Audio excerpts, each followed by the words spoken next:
네, 안녕하세요. 네, 수요일 날 에스겔 29장 함께 공부하도록 하겠습니다. 먼저 기도한 다음에 에스겔 29장 공부하겠습니다. 기도하겠습니다. 우리 사랑하신 아버지 하나님, 저희들도 주님 말씀 앞에 이렇게 모이게 하시니 감사합니다.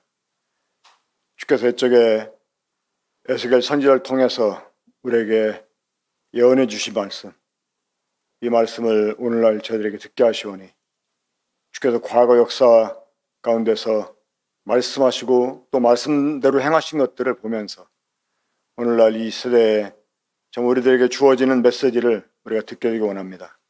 성령님께서 친히 오늘 에스겔 29장을 통해서 우리 각 성도들에게 말씀해 주시고 이 말씀을 통해 저희가 주님 앞에 참 큰 깨달음과 교훈을 얻어 주의 마음이 어떤지를 알게 해주시고 우리가 주님을 기쁘시게 하는 이런 삶으로 우리 자신을 드리게 되기 원합니다.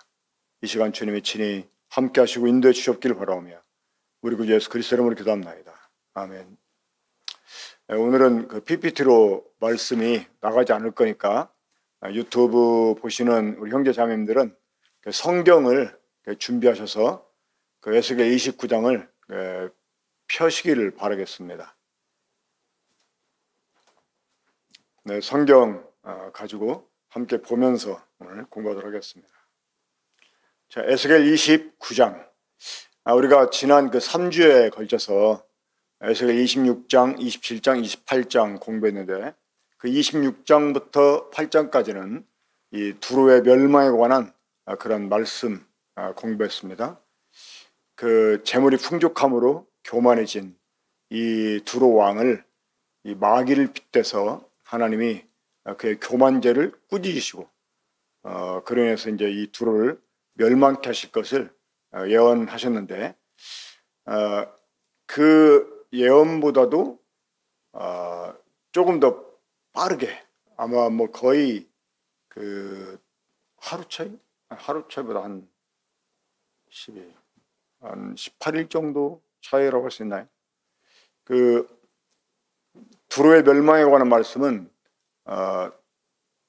11번째 해 그 초하루인가 그때 그 말씀이 주어졌는데 이 에스겔 29장 에스겔 29장부터 32장까지는 이 애굽의 멸망을 예언하는 그런 이제 예언들이 경고가 되어 있습니다.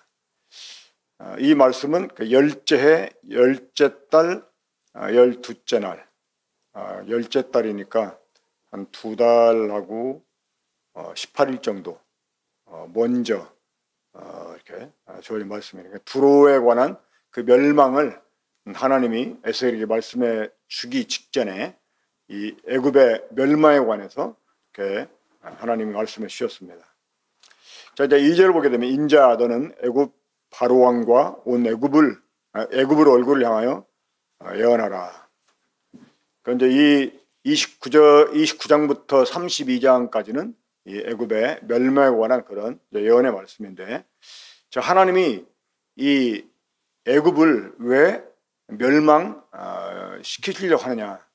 물론 이제 그 애굽 자체가 가지고 있는 이러한 그 죄도 하나님 문제를 삼아서 그들을 멸망시키려고 하셨지만 특별히 이제 이스라엘과 관계해서 하나님이 이 애굽을 멸망시키려고 하신 것입니다. 그 예로부터 이 애굽은 그 이스라엘과 아주 밀접한 관계가 있는 그런 나라였었죠.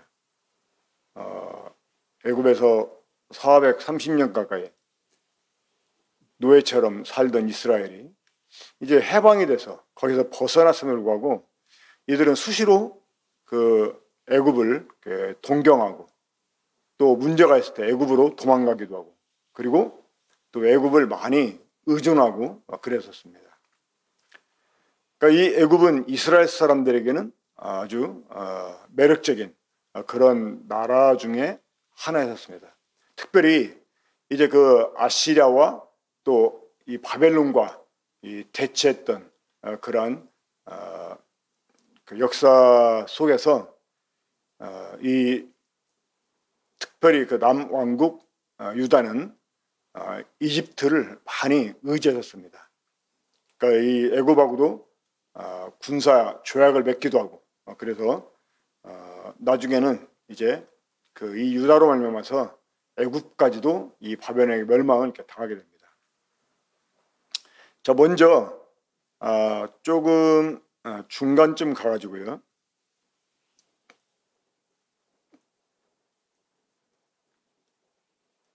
그 6절 보겠습니다. 6절 보면 애굽의 모든 주민이 내가 여호와인 줄을 알리라. 애굽은 본래 이스라엘 족속에게 갈대 지팡이라. 자, 사실 그 이스라엘 사람들이 애굽을 볼 때는 애굽이 상당히 강하고 또 매력적인 이런 그 나라처럼 보였지만 사실은 이 애굽 자체도 사실은 하나님 보시기에 악하고 그리고 멸망을 눈앞에 둔 그런 상태에 있었기 때문에 이 애굽은 이스라엘 사람들이 의지했지만 사실은 이 갈대 지팡이에 지나지 않았다 이렇게 말씀하십니다. 사실 하나님이 이 이스라엘을 징벌하시기 위해서 이들이 의지했던 그러한 이집트까지 징벌하시게 되는 걸 보게 됩니다. 이 성도들이 하나님 의지하지 않고 다른 것들을 의지하게 되면 이 성도들이 의지하던 것까지도 하나님이 멸해버리시는 그러한 경우를 우리가 종종 보게 됩니다. 이 성도들이 주님 앞에 바로 서 있게 되면 이 성도와 관련된 사람도 복을 받는데 이 성도들이 바로 서 있지 못하면 그들과 관계된 것까지도 하나님이 벌하시는 이런 경우를 보게 됩니다. 자, 이 두로는 물질이 풍요함으로 인해 가지고 경제적인 성공으로 인해 가지고 아주 교만해진 그런 나라이죠. 아주 이 마귀가 자기를 아름답게 지으신 그 하나님을 이렇게 대적했던 것처럼 그 하나님이 주신 그 물질의 풍요를 오히려 하나님께 감사하지 않고 자기를 스스로 정말 지혜롭고 또 능력이 있어가지고 자신들이 그런 부를 이룬 것처럼 생각하면서 스스로를 높였던 이러한 그 두로. 그런데 이 애굽은 그 두로와는 달리 그러니까 인간적인 이러한 그 권세, 그것으로 이렇게 교만해진 그런 나라였습니다. 자, 이 고대 4대 문명 아시죠? 황하 문명, 인도 문명, 그리고 메소포타미아 문명, 그리고 이집트 문명. 자, 이 그 네 개의 그 문명들이 대체적으로 강을 중심으로 이렇게 발성이 되게 됩니다. 특별히 이 이집트 문명은 그 나일강을 중심으로 형성되고 그리고 이제 발전돼 오지 않았습니까? 그래서 예로부터 이 애굽은 일찍부터 이 제국을 형성했고 그 주변 국가들을 정복해서 주변 국가들까지도 아우르는 그런 나라를 이루었죠. 그것 때문에 이 이집트는 그 당시 그 이집트를 중심으로 한 많은 그 지역의 나라들의 이 마치 황제 국가 같은 이런 나라였습니다. 그러니까 아주 예로부터 아주 교만이 정말 그 하늘을 찌르는 그런 나라였습니다. 3절을 보게 되면 너는 말하여 이르기를 주 여호와께서 이같이 말씀하시되 애굽의 바로 왕이여 내가 너를 대적하노라. 너는 자기의 강들 가운데 누운 큰 악어라. 스스로 이르기를 나의 이 강은 내 것이라 내가 나를 위하여 만들었다 하는도다.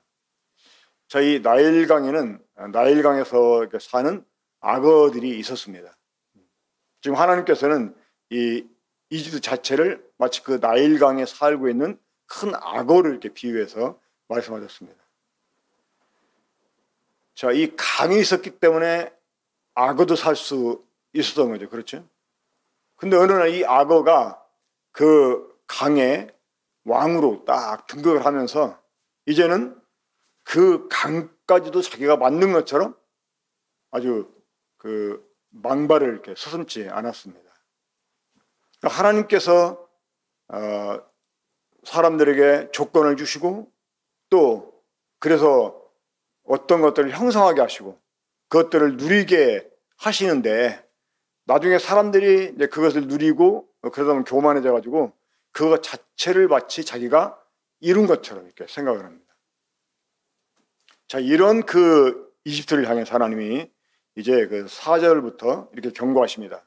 내가 갈고리로 내 아가미를 깨고 너의 강의 고기가 내 비늘에 붙게 하고 내 비늘에 붙은 강의 모든 고기와 함께 너를 너의 강들 가운데서 끌어내고, 그러니까 하나님께서 이집트 왕을 그 백성들과 함께 끌어내겠다고 하는 것입니다. 너와 너의 강의 모든 고기를 들에 던지리니 내가 지면에 떨어지고 다시는 거두거나 모으지 못할 것은 내가 너를 들짐승과 공중의 새에 보기로 주었습니다. 아주 그 바벨론이 후에 이 이집트를 침공하게 됩니다.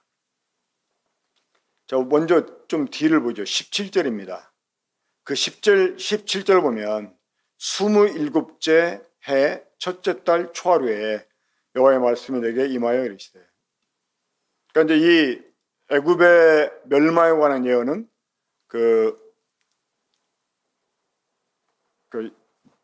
10번째 해, 그 시드기야가 왕에 오르고 난 뒤에 이제 10번째 해에 이렇게 말씀하셨는데 그 10번째 해로부터 그 17년이 지난 후에 하나님께서 이제 다시 에스겔에게 말씀 주시는데 이 말씀이 그 에스겔에게 주어진 마지막 예언이었다고 이렇게 생각이 됩니다. 그때 하나님이 바벨론으로 하여금 이집트를 공격하게 하고 그래서 이제 이집트를 완전히 멸망을 당하게 하십니다. 자, 지금 그때 그 광경을 아까 그 5절부터 해서 말씀하셨습니다. 그러니까 이 바벨론이 그 이집트까지 침공에 들어와서 이집트 왕을 죽이고 백성들을 죽이고 그 학살이 아주 굉장히 심했기 때문에 뭐 무덤에 장사 지내는 일은 상상조차 할 수 없었던 거죠. 이 생각조차 할 수 없었던 거죠. 그냥 그 시체들이 땅에 이렇게 널브러져 있게 되고 그래서 그것들이 날짐승과 들짐승의 먹이가 되어버리는 아주 비참한 이러한 일들을 하게 됩니다. 자, 이러한 그 일을 하나님이 그 이제 애굽에게 행하실 건데 이런 애굽을 아직도 예루살렘에 있는 유대인들이 의지하고 있었던 것입니다. 그러니까 철석같이 이 바벨론이 자신들을 공격해 오면 이집트에서 그 군사를 보내가지고 자기들을 건져줄 것이다, 보호해줄 것이다. 이러한 그 생각하고 있었던 것입니다. 하나님은 지금 이러한 것들을 비웃으십니다. 애굽은 본래 이스라엘 족속에게 갈대 지팡이라는 거예요. 그 사람들은 자기가 정말 이것이 나에게 얼마나 든든한 보장이 되어줄까라고 생각했었는데 하나님께서는 그를 갈대 지팡이라고 이렇게 말씀하십니다. 우리가 하나님 외에 의지하는 것들, 내가 붙잡고 정말 내 보장으로 삼으려고 하는 것들, 이런 것들이 사실은 이 갈대 지팡이에 지나지 않는다는 것을 우리가 교훈을 받아야 됩니다. 그러면 하나님께서는 계속 이집트에게 어떠한 그 재앙을 내리시는지를 말씀하시는데 그들이 너를 손으로 잡은즉 내가 부러져서 그들의 모든 어깨를 찢었고 그들이 너를 의지한즉 내가 부러져서 그들의 모든 허리가 흔들리게 하였느니라. 그러니까 이 갈대 지팡이인 이집트를 의지하는 이스라엘 족속들, 그들이 오히려 그 이집트의 멸망으로 인해 가지고 이제 오히려 그 이집트를 의지한 것 때문에 이제 오히려 어깨가 찢어지고 그 허리가 흔들렸다. 물론 이제 그 이 말씀 후에 바로 그 다음에 바벨론에 의해서 유다가 완전히 멸망을 당하게 됩니다. 그러니까 그 당시 이 예루살렘에 있던 유대 지도자들은 바벨론이 침공에 들어 자기를 완전히 망하게 한다는 그런 소식을 들었어도 그들은 좀 덜 염려하지 않았어요. 덜 염려했어요. 왜? 믿는 게 있었기 때문에. 뭘 믿었습니까? 이집트를 믿었어요.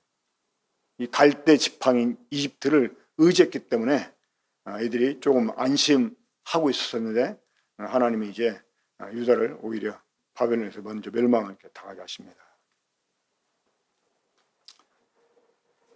자, 하나님이 그래서 이제 이 이집트를 바벨론에서 멸망을 하게 하신 뒤에 어떻게 하시느냐? 9절 봅니다. 애굽 땅이 사막과 황무지가 되리니 내가 여호와인 줄을 그들이 알리라. 내가 스스로 이르기를 이 강은 내 것이라. 내가 만들었다도다. 그러므로 내가 너와 내 강들을 쳐서 애굽 땅 믹돌에서부터 수엔에 곧 구스 지경까지 황폐한 황무지 곧 사막이 되게 하리니. 그러니까 이 애굽 땅 믹돌에서부터 수엔에 곧 구스 지경까지 이것은 완전히 그 유대 전역을 가리킵니다. 그러니까 이스라엘 전역을 가리킬 때 이 단에서부터 브엘세바까지 말하잖아요. 이 단은 이스라엘 맨 북쪽에 있는 지역이고 이제 브엘세바는 남쪽 이제 끝이었는데 그래서 이스라엘 전체를 가리킬 때 그 단에서부터 브엘세바 이렇게 말하는데 그러니까 이집트 역시 마찬가지였습니다. 그러니까 믹돌에서부터 수엔에. 그러니까 이 하나님이 이집트 전역을 황폐화 시키겠다는 것입니다. 그런데 여러분 이 저주가 지금까지도 응해 있어요. 이집트가 상당히 큰 영토를 가지고 있습니다. 그런데 사람들이 농작물을 키워 먹을 수 있는 땅이 5%밖에 되지 않는데, 그러니까 이 95%의 땅이 쓸모가 없다는 것입니다. 물론 그 아래는 어떤 자원들이 묻혀져 있는지 모르지만 완전히 사막화되어 버렸다는 것입니다. 그러니까 이때 하나님이 그 하신 그 저주가 지금까지 계속 진행되고 있는 것을 보게 됩니다. 11절 보게 되면 그 가운데로 사람의 말도 지나가지 않으며 짐승의 말도 지나가지 않냐고 거주하는 사람이 없이 40년이 지날지라. 이 이집트 역시 이 바벨론에서 포로로 끌려가게 되고 40년 동안 이제 황폐하게 된다 이렇게 말씀하십니다. 네, 내가 애굽 땅을 황폐한 나라들 같이 황폐하게 하며 애굽 성읍도 사막이 된 나라들의 성읍같이 40년 동안 황폐하게 하고 애굽 사람들은 각국 가운데로 흩으며 여러 민족 가운데로 해치리라. 이제 그런데 이제 40년 끝에 다시 하나님이 그 이집트 사람들을 이 이집트 땅으로 돌아오게 하시는데 그때부터 이 이집트는 아주 미약한 나라가 됩니다. 실제로 그 나중에 알렉산더에서 이집트가 다시 점령을 당합니다. 그리고 이 알렉산더가 죽은 뒤에 알렉산더에 부하했던 이제 그 장군들에 의해서 그 4개의 지역으로 이렇게 분할되게 되는데 그때 한 그 알렉산더의 장수였던 사람, 그 사람이 이제 프톨레미라고 하는 사람입니다. 그 사람이 이집트를 차지하게 됩니다. 나중에는 이 노마에 의해서 다시 점령을 당하게 되지 않습니까? 그러니까 그때부터 뭐 이 그 예언의 말씀 그대로 이집트는 이 강성한 나라를 이루지 못했습니다. 이제 지금은 조금 이집트가 그래도 이제 북아프리카에서는 또 이제 중동에 대해서도 뭐 이렇게 목소리를 내고 합니다만은 그 과거 이스라엘과 전쟁을 해서 막 깨지지 않았습니까? 소위 뭐 그 6.1 전쟁이라고 하는 그 전쟁을 통해서 완전히 그 시나이 반도 전체를 그 조그마한 이스라엘 나라에게 빼앗기게 됩니다. 제가 성도들 이제 모시고 이집트를 갔을 때였는데 그때 이제 그 시나이 반도 쪽 이렇게 쭉 그 지나오는데 어떤 지역을 이렇게 지나오는데 막 탱크 같은 게 서 있고 그러더라고요. 보니까 사람들이 막 나와가지고 이제 뭐 축제를 하고 있는데 그 6.1 전쟁 기간 동안에 이스라엘하고 이렇게 전투를 해가지고 승리한 적이 있었는가 봐요. 그날 이제 승전 기념일 해가지고 아주 막 굉장히 기쁘게 축제를 하는데 사실 그 전쟁은 이집트가 완전히 졌었거든요. 근데 한 번 전투에서 이긴 거 그거 가지고 막 좋다고 이렇게 축제하는데 그만큼 이집트가 이 저주 이후에 아주 약해진 것을 이렇게 보게 됩니다.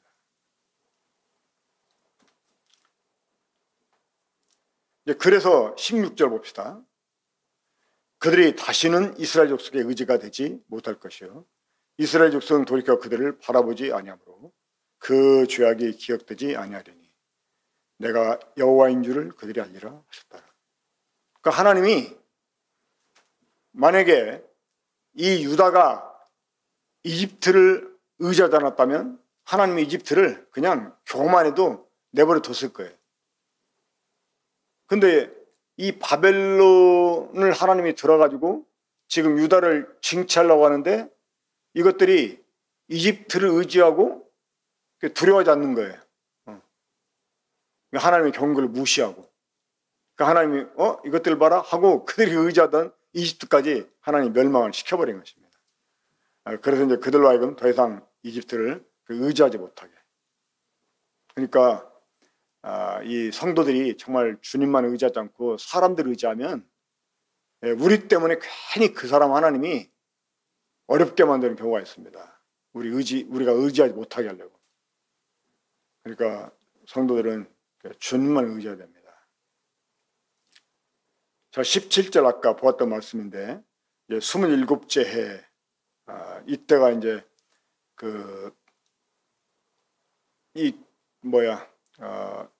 열 번째, 11번째, 27째 해 이것은 이제 시드기야가 즉위한 이후라고 말할 수도 있는데 사실 바벨론에서 예루살렘이 2차 침공을 받게 되잖아요. 그때 이제 여호야긴이 왕이었었는데 포로로 끌려가게 됩니다. 그때 에스겔도 사실은 끌려가게 됐죠. 그리고 이제 이 바벨론에서 시드기야를 왕으로 세우고 갑니다. 그러니까 시드기야 즉위한 그 해가 사실은 2차 포로로 끌려간 해입니다. 그러니까 이제 사실은 그때부터 10년째, 11년째 아니면 27년째 이렇게 계산할 수가 있습니다. 자, 18절은 인자야 바벨론의 느부갓네살 왕이 그의 군대로 두루를 치게 할 때 크게 수고하여 모든 머리털이 무지러졌고 모든 어깨가 벗어졌으나 그와 군대가 그 수고한 대가를 두루에서 얻지 못하였느니라. 바벨론의 두루를 침공했을 때 사실 이제 이 두루는 상당히 난공불락의 성이었습니다. 그러니까 바벨론에서 결국 깨지긴 했어도 바벨론이 그 두루를 함락시키기까지는 굉장히 고생을 많이 했던 것 같아요. 그러니까 성을 무너뜨리기 위해서 성처럼 또 성을 기어갈 수 있는 이런 탑들을 세우고 그러니까 그런 공사까지 하고 이러니까 마치 머리털이 무지러지고 어깨가 벗어지고 그랬음에도 불구하고 사실 두루가 큰 나라가 아니었기 때문에 이 바벨론이 전쟁을 그렇게 험하게 전쟁을 치룬 이제 대가를 충분히 두루에서 얻지를 못했다고 하는 것입니다. 하지만 하나님이 그것을 이제 이집트에 와서 빼앗아가게 할 거라고 하는 것입니다. 19절 보면 그러므로 주 여호와께서 같이 말씀하셨느니라 내가 애굽 땅을 바벨론 느부갓네살 왕에게 넘기리니 그가 그 무리를 잡아가고 물건을 누락하며 빼앗아 갈 것이라 이것이 그 군대의 보상이 되느니라. 그들의 수고는 나를 위하여 함인즉 그 대가로 내가 애굽 땅을 그에게 주었느니라. 주의 말씀이니라. 그러니까 하나님이 이 이스라엘 사람들이 의지했던 이 갈대 지팡이 이집트를 멸하기 위해서 바벨론을 사용했다고 하는 것입니다. 그러니까 이 바벨론이 유다를 멸망시키고 또 두로를 멸망시키고 암몬을 멸망시키고 모압을 에돔을 멸망시키고 심지어 이제 이집트를 멸망시킨 것은 그 하나님을 위해 산 일이라고 하는 거예요. 그러니까 하나님이 그들을 이제 사용하셔서 그 나라들을 이렇게 멸망케 하셨는데 이제 물론 바벨론은 자신들 그 욕심을 위해서 이제 그러게 한 거지만 결과적으로 보면 하나님을 위해 산 것이 됐다고 하는 것입니다. 하나님이 그래서 바벨론 군대로 하여금 이집트 땅에서 그 수고의 대가를 얻게 될 것이라고 하는 것입니다. 자, 이렇게 이집트는 멸망을 하지만 21절 보면 그날에 나는 이스라엘 족속에게 한 뿔이 도단하게 하고 나는 또 내가 그들 가운데서 입을 열게 하리니 내가 여호와인 줄을 그들이 알리라. 이제 이것은 그날은 언제인지 모르지만 바로 이제 이 그리스도께서 오실 것을 예언하신 것입니다. 그러니까 진정한 왕, 영원히 없어지지 않는 그 하나님의 나라의 왕이 이제 그 이스라엘 통해서 오실 것을 하나님이 예언해 주신 것입니다.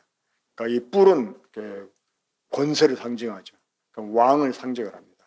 그러니까 이스라엘 족속에서 한 왕이 이렇게 도단하게 된다는 것입니다. 그러니까 이 세상의 모든 나라는 멸망을 당해도 하나님이 이스라엘에게서 이 왕이 도단하게 하고 그로 인해서 이제 정말 영원한 나라가 세워지게 되고 없어지지 않는 그런 정말 위대한 나라가 이제 서게 될 것을 말씀해 주셨습니다. 우리가 잘 아는 대로 이 하나님이 다니엘 시대 때 그 느부갓네살에게 한 꿈을 꾸게 하잖아요. 그러니까 커다란 신상을 이렇게 보게 했습니다.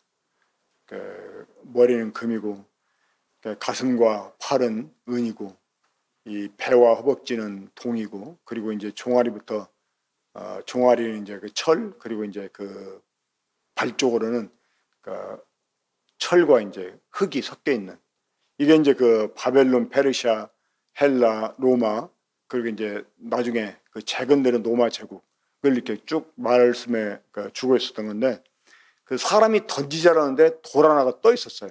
근데 그 돌이 그 신상에 발을 치니까 그 신상이 이렇게 부서져 가지고 가루가 돼 가지고 다 없어져 버리고 그 신상 발을 친 돌은 막 굉장히 커져가면서 위대한 나라를 이렇게 이루는 그런 이제 꿈을 느부갓네살이 꾸잖아요. 그걸 또 다니엘이 해석을 하게 되고 그러니까 이제 세상의 그 제국은 무너지게 된다는 거예요.